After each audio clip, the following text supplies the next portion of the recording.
Good evening. My name is Steve Kahn. I am the chair, and I would like to call this regular meeting of the Planning Commission to order. Please join me in the Pledge of Allegiance. Ready, begin. I pledge allegiance to the flag of the United States of America, and to the republic for which it stands, one nation, under God, indivisible, with liberty and justice for all. Thank you. Would Deputy City Clerk Megan Wilbanks please call the roll? Commissioner Cooley, Here. Commissioner Houghton, Commissioner Jorgensen, Here. Commissioner Munoz-Morris, Here. and Chair Khan. Here.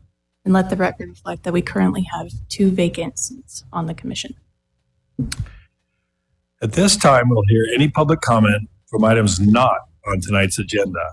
Items raised are generally referred to staff, and if action by the commission is necessary, may be scheduled at a future meeting. Deputy City Clerk, do we have any public comments? No, Chair, I haven't received any, but if anyone in the audience would like to fill out one of those forms and provide it, you're more than welcome to do so.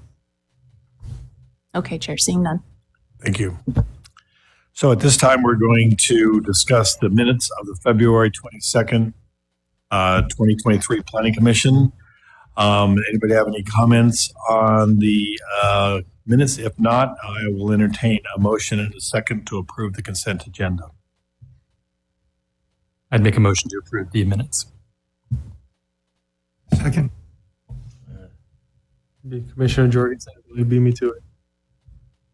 You got it. Or I will second. I'll third it. How about that? There we go. Thank you. All those in favor signify by saying aye. Aye. All those opposed say no. Seeing none, motion passes. All right, public hearing. All court challenges to take action taken on a public hearing item on this agenda may be limited to considering those issues raised at the public hearing or in written correspondence delivered to the City of San Luis Obispo at or prior to the public hearing. If you wish to speak, please give your name and address for the record. Please limit your comments to 3 minutes.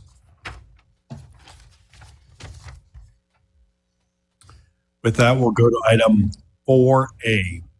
A public hearing is before us to review a request to establish a hotel use at 830 Orchid Road. Would Associate Planner Hannah Hahn please present the report? Thank you. Good evening, Chair and members of the Planning Commission. I will be presenting on tonight's hearing item. The project is a hotel use that includes 3 guest suites that would operate daily for 24 hours a day in an approximate 1,500 square foot building of the mixed-use development located at 830 Orchid Road. The project would provide a contactless hospitality experience where guests make a reservation, receive information, check in and check out, and request for assistance without in-person interactions with staff. Hannah, if I could just interrupt you real quick, you need to share the presentation in Zoom.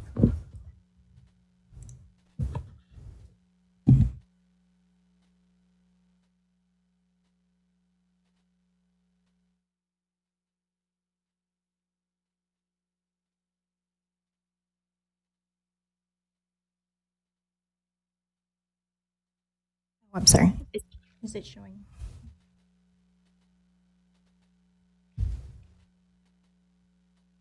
It's showing up as one, and then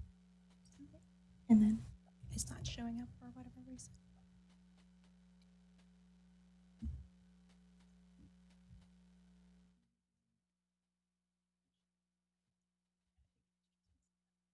Okay.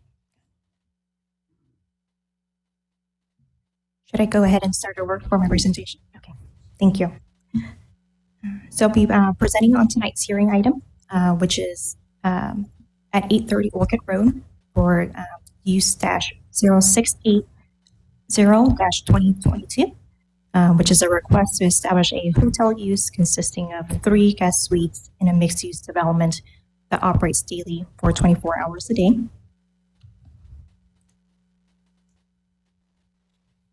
As mentioned, the project is a hotel use that includes 3 guest suites that would operate daily for 24 hours a day in an approximate 1,500 square foot commercial building and in a mixed-use development at 830 Orchid Road.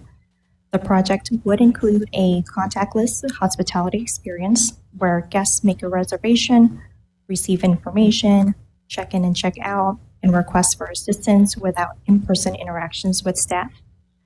The hotel is not proposing on-site employees and would instead provide services such as housekeeping and maintenance by independent contractors in between stays and by request.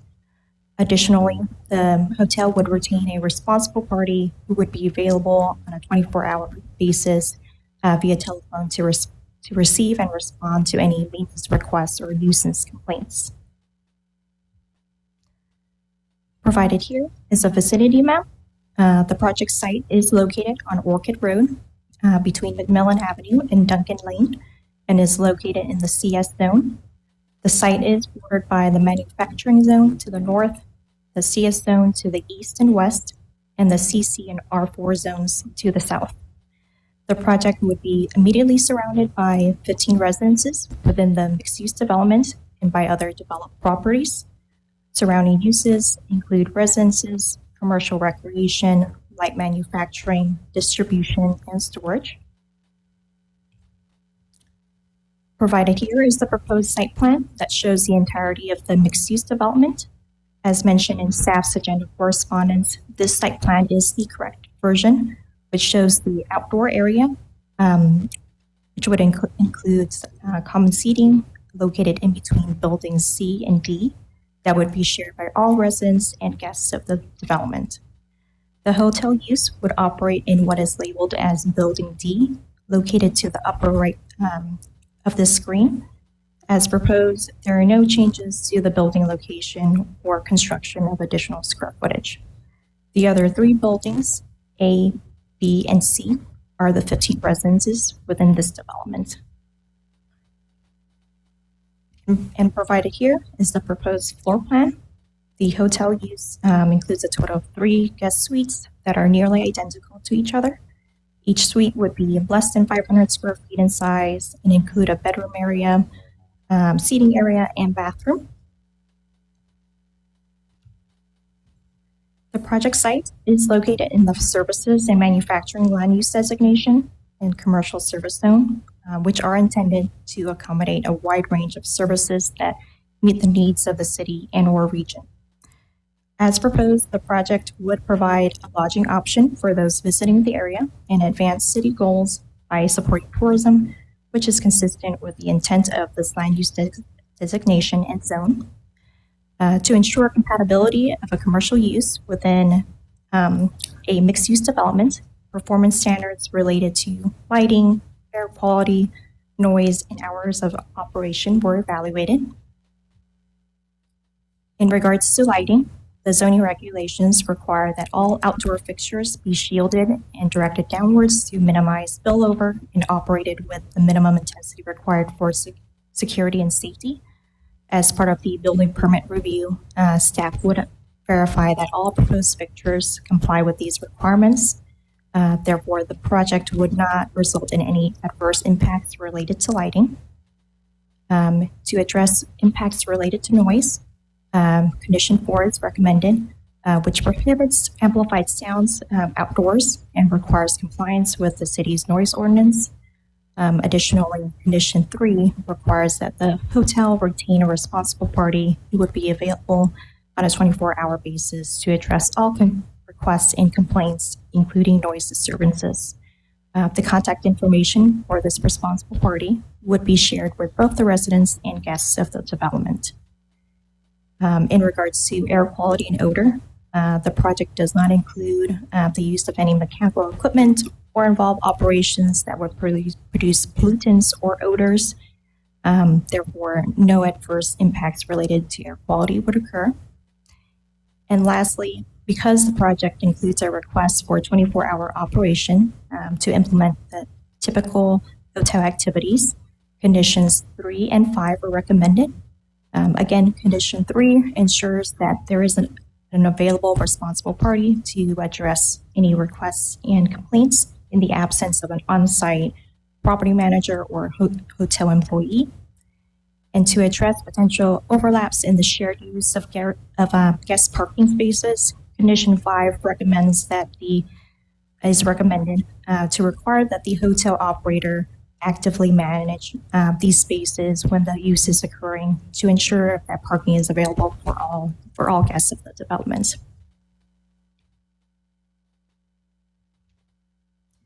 There is one revision that I would like to bring up for the draft resolution to align with revisions clarifying that there is an outdoor seating area that would be provided as a site amenity. A correction to finding number 3 of section 1 is proposed. And so that finding is amended to read as conditioned, the design, location, size, and daily 24-hour operating characteristics of the project will be compatible with existing and future land uses in the vicinity because the proposed hotel use is limited to 3 guest suites, is prohibited from having amplified sounds outdoors, would be adequately served by on-site parking, and shall comply with applicable performance standards related to lighting, noise, air quality, and hours of operation for non-residential uses in mixed-use developments. And so it is staff's recommendation that the Planning Commission adopt the draft resolution as revised, approving the project based on the findings and conditions of approval. And so this concludes my presentation, and I'll be available for any questions. Thank you. Thank you very much. I appreciate it. I have a question. What happened? Was this proposed from the beginning that this would be like this? Or was there'd be a hotel? Based on my understanding, that building was approved for just general commercial uses. I believe at the time a tenant wasn't secured for this particular space yet. And so I think as of right now, there is a potential tenant for the space. And so the applicant is moving forward with this use permit. However, I'll defer to the applicant's representative to provide more feedback on that question. Okay, thank you. Certainly conversation about a coffee shop, and that was one of the reasons for the outdoor seating. Okay, yeah, I remember that. Mm-hmm. Great. Is any other? Munoz Morris? Yes, thank you, Chair. A quick question. Maybe you can help me understand the parking component of this because I got a little confused. So they're asking for a 10% parking reduction. And it says on page 4, I don't know what document in the packet it is, but it says that the 15 dwelling units, the 15-unit multifamily residential and the 3 hotel rooms would require a total of 28 spaces or 25 with a 10% reduction. But there are 32 spaces on site. So I guess I don't make the connection there. Of course.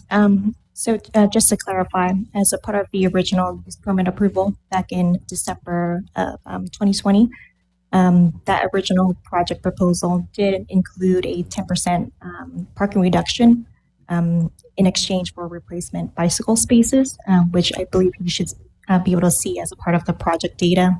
And so that request was a proactive measure on the applicant's part to a request for the reduction in advance in case there may be future tenants where the use would require a higher parking requirement, such as a coffee shop, for example. Okay. So there, essentially, we're still getting, this project would still provide bicycle parking and I guess a surplus, technically, of parking with the 32 spaces? Yes, Okay. that's correct. Great. And looking at the map, I was able to identify the parking spots. But if you need 1 guest spot per 5 residential units and you need 3 parking spots for hotel guests, that's 6, and there's only 3 or 4 guest spots, surface spots, right? So how does that work? Yes. So based on how parking is allocated for the site, there are a total of 15 residential units. And so there should be a total of, I believe it's a total of 28 spaces that are included as private garage spaces. And so the garage spaces include more than the minimum requirements for the residences. And so they do have the capacity to accommodate guest parking for the residents as a part of those private spaces.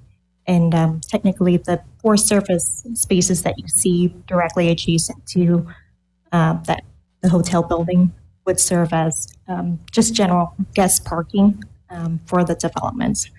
And so one of the conditions is to recommend that if the hotel use is occurring, to retain availability of some parking spaces within certain timeframes during the length of a hotel stay. And the active management of Right. the, Mhm.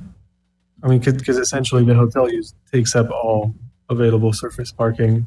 And then, although I completely understand the reasoning behind it, I think it's rather ambitious to expect people to open up their garage to their guests or their carport, particularly when so many don't even use it for their own vehicle. But if the staff recommendation is that this is sufficient and that with active management of it, then they can kind of coexist, then I guess that answers my question. Yeah, thanks. Any other questions? Just one more, and I wasn't on the commission when this first came before it in December of 2020. The space now to be occupied by the hotel, was that originally what was intended for other commercial use, and this has been reconfigured? Is that what we should understand? Based on that original approval, it was more of a shell building for general commercial use. At the time, I don't think there was a particular use that was identified. And so I think that shell building was just constructed for, a potential future tenant. In this case, it's the hotel use. And so they've made some minor changes to accommodate entryways to the 3 rooms and such. All right, seeing no other questions, does the applicant have a presentation? Welcome. Good evening. Thank you for your time. I'm Brian Ridley, the principal architect from Brackett Architecture Office, and I'm here on the behalf of the ownership. So I don't have a separate presentation, sort of relying on Hannah's thorough presentation thus far. And I think, too, we approached this to try and keep this as minimal variation or change from what was approved previously. And that was kind of how we started this out. To address the question about the commercial use initially, Hannah's entirely correct. It was sort of produced as a shell building, so the footprint was there, but there was no specific tenant identified at that time, especially as it was, 3 years ago or so. There's been a lot of variation in our society in the last 3 years. So there generally has been a lack of interest in that specific space from commercial tenants. So the ownership started to look at alternatives for kind of financial viability. Since it's a mixed-use project, we need to have the commercial use, and so they sort of worked their way into this small boutique hotel application as a solution. So that's why we're here. So we kind of see this as a low impact to the site and a good kind of companion use to the townhomes that are there. Seeing it as a benefit, which are effectively allowing for a transient occupation on site in an area that's being more and more sort of redeveloped residentially. So as we increase density, I think generically there's a little bit less accommodations for guests to stay over, spend the night, et cetera. And so this provides a little bit of an option for people who might be visiting this site or some of the townhomes across Orchard Road as an opportunity to stay nearby, stay on foot, things like that, rather than ending up in more sort of tourist CT districts and things like that. And so as noted in the staff report, service to the hotel is provided on a contract basis as needed, and there's no permanent on-site employees, so there's not a sort of parking demand for them on a regular basis. And when contractors do need to come do their work, the spaces are no longer being occupied by the guests, and so there's a good sort of trade-off there. And then the common courtyard area from the original project, we had a little bit of, I think, graphic translation confusion in our original drawing package, but that is staying from the original proposal and reconfigured slightly to allow for the guest suite entries, which do come off of that courtyard. and that is to remain as a common use between the apartments and then the hotel use. We find the conditions of approval very reasonable and ultimately to support a healthy, functional business on a mixed-use site. So there's no issues there at all. So I don't have a whole lot more to say. I'm happy to answer any other questions that there are, but we appreciate your consideration. Any other questions? Yes. Not really a question for the architect, but just a discussion point in general about this kind of micro hotel that appears to be gaining popularity, and you can kind of see why. There's certain advantages. It's sort of more like a official Airbnb, perhaps. And the Butler over on Monterey is another example of that, right? Right. So, do we have any designation or any thoughts about that? And as far as how the city goes, do we just look at it as another hotel? Do we look at it as a different kind of animal altogether? I mean, they seem to be very small. I don't think I'm going to have any issue with this proposal. But since this is the first time I'm looking at one of these from this kind of a chair, so what, if anything, and Tyler, maybe do we have any general posture for these kinds of things? I think you're correct. I mean, we've seen, I think this is either number 3 or number 4 I've seen like this. And so we haven't seen a lot of these yet. I think, the Butler's the one that comes to mind that's been in operation. I'm not sure if I'm aware of a second one that's actually in operation right now. But we don't treat it any differently than just the general land use of a hotel. And so that's kind of where we're at from a land use perspective. But, it is something we're monitoring. And, as we bring these forward, they do require a use permit. So something that we continue to monitor and track. And if we see that we did have some special regulations around this particular use because it is so different or unique from a general hotel use, we can address that. Okay, thanks. And the ones that exist, do we have any kind of feedback, positive or negative, from neighbors where, the Butler is in a pretty commercial area. There's their nearest houses are, 80, 100 feet away or something. So has there been any kind of issues at all? I wouldn't think so. I'm not aware of any complaints, formal complaints on that particular establishment. Okay. Sure. And then this would probably not be an easy thing to do in a residential zoned area. Is that right? So it's got to be in either a C zone or a T zone or something along those lines. Sure, it's not allowed in a residential zone. Okay. All right. That brings up my kind of wonderings about how Airbnbs work, but that's not on the docket tonight, so I'll stay away from that. I did notice 2 things in the packet that I wanted to point out on page 18. Let me see if I can get to this right. The left side, point number 3, it says does not include outdoor amenities, but that site does now include outdoor amenities. Is that right? Yes. So just to confirm, were you referring to the draft resolution?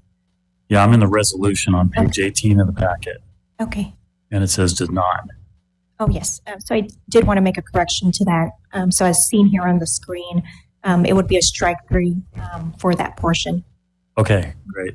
And then the sketch on page 25 also does not show the tables and the bench. Oh, yes. So staff did issue an agenda correspondence last week on Friday. And so in that correspondence, it does indicate a revised Okay, so that's been updated. Mhm. Okay, great. That's all I had. Thank you. Thank you. With that, Deputy Kirk, do we have any public comment on this item? No, Chair, I haven't received any requests to speak. Thank you. Do we have any further discussion points or added conditions or anything like that? If not, I'll entertain a motion or a second. Anyone have a pleasure?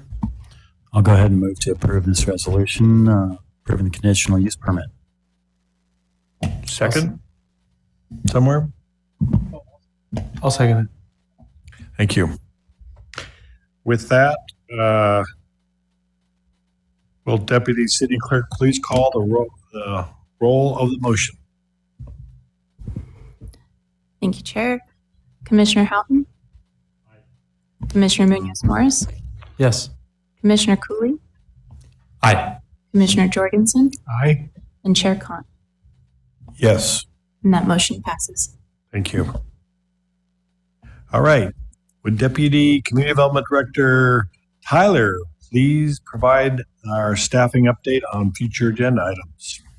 All right. Well, thanks, Chair, members of the commission. Next meeting is scheduled for March 22nd, and we do have the general plan annual report. I mentioned at our last meeting it will be before you, which will be a staff presentation. There's no action by the Planning Commission. It's just kind of a receive and file, and then we'll move that on to the City Council.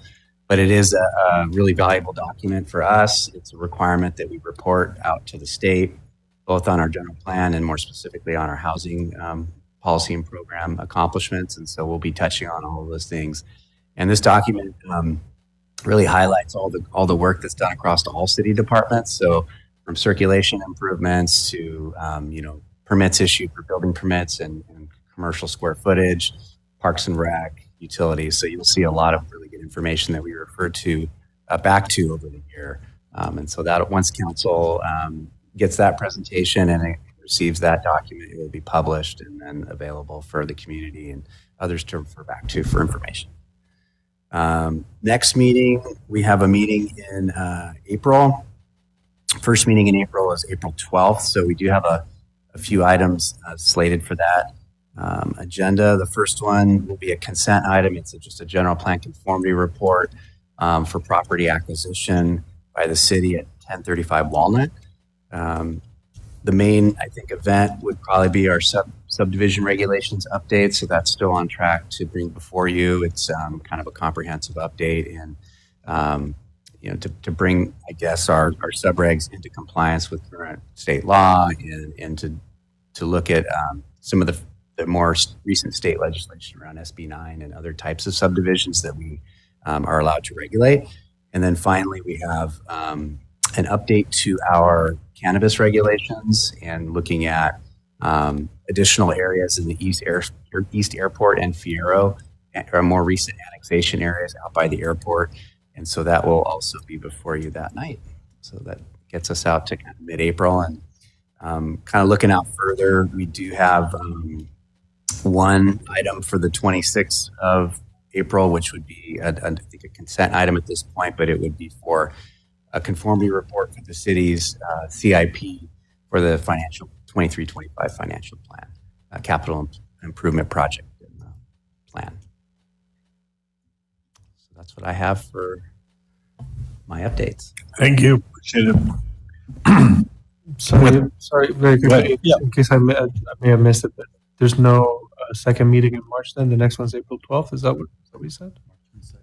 Oh, we do have one. Okay, thank you. Any other questions? All right, good question? No, I was going to ask about scheduling, but we can talk about it. All right. With that, the next regular meeting of the Planning Commission is scheduled for March 22nd, 2023 at 6 p.m. in this very room, the council chambers at City Hall, 990 Palm Street, San Luis Obispo. I call this meeting adjourned.